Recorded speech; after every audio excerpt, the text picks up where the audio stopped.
আমার হিজরতের রাতে সওর পাহাড়ের ভিতরে যখন তিনি আশ্রয় নিলেন, হযরতে আবু বকর সাথে ছিলেন। হযরতে আবু বকর রাদিয়াল্লাহু তাআলা আনহু বলেন, হুজুর আপনি দাঁড়ান, এটা তো পাহাড়িয়া গুহা, গুহার ভিতরে সাপ থাকতে পারে, বিচ্ছু থাকতে পারে, আমি আগে ঢুকি, বিপদ যদি হয় আমার উপর থেকে হয়ে যাক। গুহার ভিতরে নেমে গুহা সাফ করলেন, এরপরে হুজুরকে ডাকলেন, হুজুর তাশরীফ নিলেন গুহার ভিতরে। এরপরে হুজুর বললেন, আবু বকর পাহাড়ে হেঁটে হেঁটে 2-3টা পাহাড় পাড়ি দিয়া যাওয়া লাগে সৌর পাহাড়ে। মদিনার সোজা রাস্তা হুজুর ধরেন নাই, মেসফালার পথ দিয়া জাবালে খেদোয়ার উপর দিয়া 3টা পাহাড় পাড়ি দিয়া তারপরে হুজুর গেলেন সৌর পাহাড়ে। গুহার ভিতরে হুজুর তাশরীফ নিলেন, বললেন, আবু বকর তুমি বসো, তোমার উরুর উপরে মাথা রেখে আমি একটু আরাম করি। হযরতে আবু বকর বসলেন, হুজুর তার উরুর উপরে মাথা রেখে ঘুমায় গেলেন। আর এরপরে কাফির বেঈমানেরা তালাশ করতে করতে কাফেরেরা এসে গেল পায়ের চিহ্ন দেখে দেখে গর্তের কাছে। হযরত আবু বকর ভয়তে কেঁদে ফেললেন, আহারে আর তো উপায় নাই, এবার তো ধরা পড়ে গেছি, এবার নবীজিকে মেরে ফেলে দেবে। নবীর মহব্বতে, নিজের মহব্বতে নয়, নবীর মহব্বতে কাঁদতেছিলেন। হুজুর বলেন, হুজুরের ঘুম ভেঙে গেল। বলো আবু বকর কাঁদো কেন? ছেলের কথা, মেয়ের কথা, বিবির কথা, বাড়ির কথা মনে পড়লো নাকি? হযরত আবু বকর বলেন, ইয়া রাসূলুল্লাহ, আল্লাহর কসম করে বলি, যেদিন ঈমান এনেছি এই কলিজার ভিতরে মা বাপ, স্ত্রী, পুত্র, পরিজন, এমনকি আমার নিজের জীবনের চাইতে আপনারে বেশি ভালোবাসি। তা কান্দো কেন, কান্দো কেন? হযরত আবু বকর বলেন, হুজুর ধরা পড়ে গেছি, কাফেররা এসে গেছে গর্তের কাছে, তাকালি আমাদের দেখতে পাবে, আমরা তো মাইনরিটি, ওরা তো মেজরিটি, আমরা তো ধরি মারি ফেলাই দেবে, আপনাকে মেরে ফেলে দেবে, এই জন্য কাঁদি।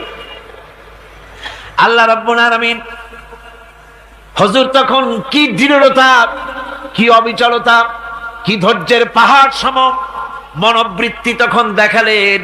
আল্লাহ কোরআন শরীফে চিরকাল যাতে মানুষেরা হেদায়েত নিতে পারে সেজন্য হুজুরের কথা উঠায় দিলেন কোরআনে।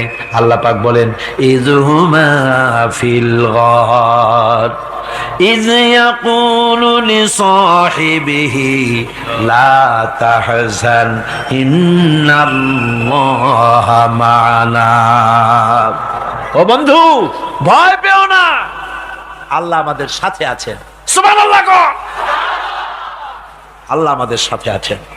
আমরা মাইনরিটি নই, আমরাই মেজরিটি। আল্লাহ আছে আমার সাথে, ভয় পাওয়ার কোনো কারণ নেই। সুবহানাল্লাহ। আল্লাহ পাক বলেন, ফাআনসালাল্লাহু সাকিনাতাহু আলাইহি ওয়া আইয়াদাহু বিজুনুদিন লাম তারাওহা।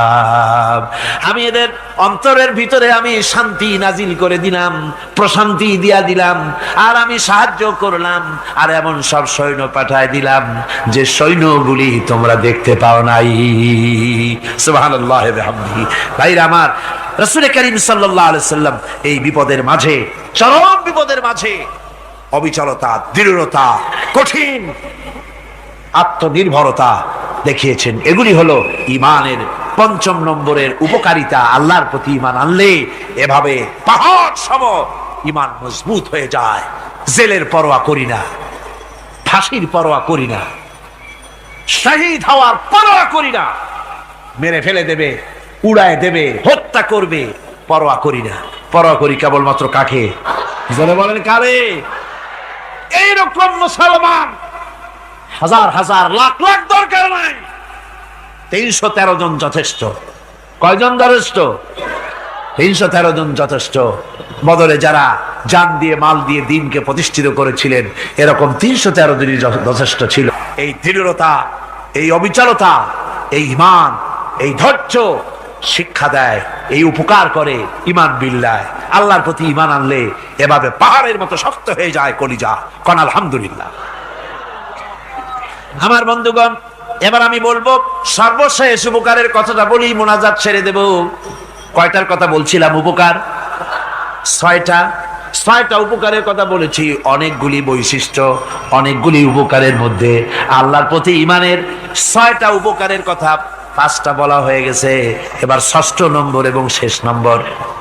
এটা হচ্ছে আল্লাহর প্রতি ঈমান আনলে পরে তার দ্বারা সবচাইতে বেশি ফায়দা পায় সমাজ এবং রাষ্ট্র। কোন আলহামদুলিল্লাহ, কোন আলহামদুলিল্লাহ। আল্লাহর প্রতি ঈমানের দ্বারা নৈতিক সংশোধন হয় এবং রাষ্ট্র আর সমাজ সবচাইতে বেশি উপকৃত হয়। কারণ হলো ঈমানদার ব্যক্তি আল্লাহর প্রতি যে ঈমান এনেছে তার মনের মধ্যে ধারণা এটা হয়, আমার কোনো কাজ তো গোপন থাকে না। ইন্নাল্লাহা লা ইয়াখফা আলাইহি শাইউন ফিল আরদি ওয়ালা ফিস সামা। আল্লাহর কাছে গোপন বলতে কিছু নাই, আকাশেও নাই, জমিনেও নাই, কোনো কিছু গোপন নাই। সুতরাং আমি যা করি সব আল্লাহ দেখেন এবং শোনেন। এমনকি মানুষ যে কল্পনা করে সে কল্পনাও আল্লাহ টের পায় না, নাকি টের পায় কিনা? وَإِن تُبْدُوا مِنْ أَنفُسِكُمْ أَوْ تُخْفُوهُ يُحَاسِبْكُم بِهِ اللَّهُ।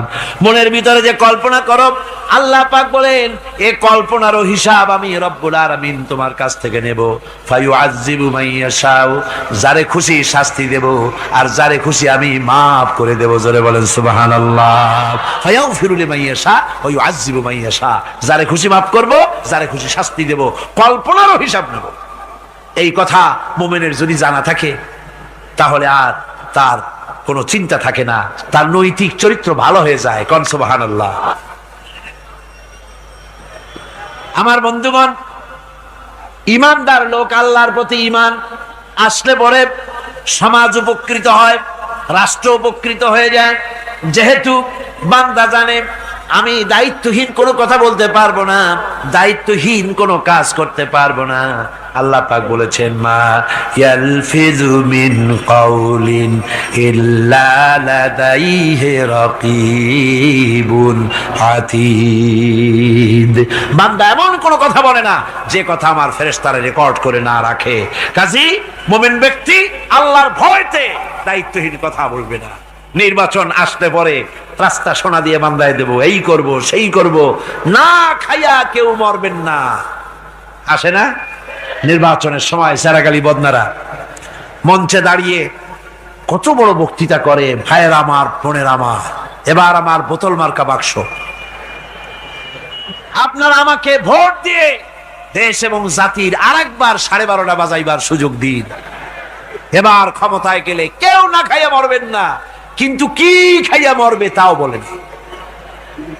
এর মারফতি অর্থ হচ্ছে এই, ওরা যদি ক্ষমতায় যেতে পারে তাহলে বিষ খাইয়া হোক, গুলি খাইয়া হোক, কিছু না কিছু খেয়ে মরতে হবে। একেবারে খালি পেটে মরলে গ্যাস্ট্রিক হওয়ার সম্ভাবনা আছে। ঈমান বিল্লাহ যদি না থাকে, আল্লাহর ভয় যদি না থাকে, তাহলে দায়িত্বহীন কথা বলে। আর আল্লাহর ভয় যদি থাকে তাহলে নৈতিকতার সংশোধন হয়ে যায়, দায়িত্বপূর্ণ কথা বলে, মানুষকে ফাঁকি দেয় না। আমার বন্ধুগণ, আল্লাহ রাব্বুল আলামিন তার বান্দা যারা আল্লাহকে ভয় করে, সে ভয় করা বান্দাগুলির মনের মধ্যেই চিন্তা এসে যায়, আমি যেখানে থাকি না কেন আল্লাহ আমাকে দেখতেছেন, শুনতেছেন। রাতে হোক দিনে হোক যেখানে আছি আল্লাহ আমারে দেখতেছেন। আল্লাহ পাক বলতেছেন ওয়া হুয়া মাআহুম ইজ ইউবাইতুনা মা লা ইয়ারদা মিনাল কাওলি ওয়া কানা আল্লাহু বিমা ইয়ামালুনা মুহীতা। আল্লাহ পাক বলেন আমি তো আমার বান্দার নিকটে তখনও থাকি যখন সে গোপনে গোপনে রাতের বেলায় আমার মর্জির খেলাফ পরামর্শ করে। আমার মর্জির খেলাফ পরামর্শ করতেছে রাত্রে, আমি তো তখনও কাছে থাকি, ওটা আমি শুনি। ঈমান যদি আসে তাহলে এই সব কাজ থেকে সে বিরত থাকে। সে যদি কম হয় সেখানেও আল্লাহ, বেশিও যদি হয় সেখানেও আল্লাহ। এমন কোন জায়গা আছে নাকি চিটাগংয়ে যেখানে আপনি একটা আকাম করবেন আর আল্লাহ টের পাবে না? কোন আছে নাকি? আচ্ছা চট্টগ্রামে না থাকুক, বাংলাদেশের কোন জায়গা আছে নাকি? পার্বত্য চট্টগ্রামে যত পাহাড় আছে, উঁচু নিচে জায়গা আছে, ওই জায়গায় বোধহয় আছে নাকি? সারা পৃথিবীতে আছে কোথাও? আল্লাহকে ফাঁকি দেওয়ার জায়গা কোথাও? সব স্পষ্ট। আল্লাহ কি ঘুমায় নাকি? ঘুমায়? তার কাছে দিনও যা রাতও তাই। সমানে তিনি দেখতে পান, শুনতে পান, সবকিছু দেখতে পান, সবকিছু শুনতে পান। তাকে ফাঁকি দেওয়ার কোনো উপায় নাই। এই জন্য ৬ষ্ঠ নম্বরের উপকার যেটা হয় সেটা হলো সমাজ উপকৃত হয় ওই মানুষ দিয়ে যার মধ্যে ঈমান আছে। হযরত ওমর রাদিয়াল্লাহু তাআলা আনহু রাতের আধারে শেষ রাত্রে ঘুরতেছিলেন, দেখেন এক বাড়িতে কথা হচ্ছে, কথাবার্তার আওয়াজ পাওয়া যায়। মনে করলেন কোন অসুখ বিসুখ নাকি। ঘরে গিয়ে কান পাচ্ছেন দেওয়ালের সাথে, শুনতে পাচ্ছেন ভিতরে বুড়ি মা তার মেয়েকে বলছে, এই মেয়ে ওঠ, উটের দুধ দোয়াই নিয়ে আসছি, এর মধ্যে পানি মিশা, তারপর সকালে বাজারে নিয়ে যা। মেয়ে বলছে, মা এই কামটা আমি পারবো না। কেন পারবি না? হযরত ওমর ফরমান জারি করেছেন, দুধে পানি মিশাতে নিষেধ করেছেন, কাজে এই কাজটা আমি পারবো না। আরে বেটি, আমিরুল মুমিনিন দেখ এখন কোথায় যায়, ঘুমায় আছে, সে কি দেখতেছে নাকি যে পানি মিশাই না কি মিশাই? মেয়ে বলতেছে, মা আমিরুল মুমিনিনকে ফাঁকি দেওয়া যেতে পারে, তার পুলিশ বাহিনীকে ফাঁকি দেওয়া যেতে পারে, কিন্তু আল্লাহ রাব্বুল আলামিনের চোখকে ফাঁকি দেওয়া যাবে না। হযরত ওমর এই কথা শুনে বাড়ি চলে গেলেন আর নিজের ছেলেকে ডেকে বললেন, ছেলে আমার, অমুক জায়গায় একটা বাড়ি আছে, সেখানে একটা যুবতী মেয়ে আছে, ওই মেয়েটার বিয়ে হয়েছে কিনা শোনো, যদি বিবাহ না হয়ে থাকে তুমি তোমার নিজের বিয়ের প্রস্তাব দাও। আমিরুল মুমিনিন এই মেয়েটা সুন্দরী কেমন, স্বাস্থ্য কেমন কিছুই দেখলেন না, দেখলেন তাকওয়া। কি দেখলেন? তাকওয়া, আল্লাহর ভয়।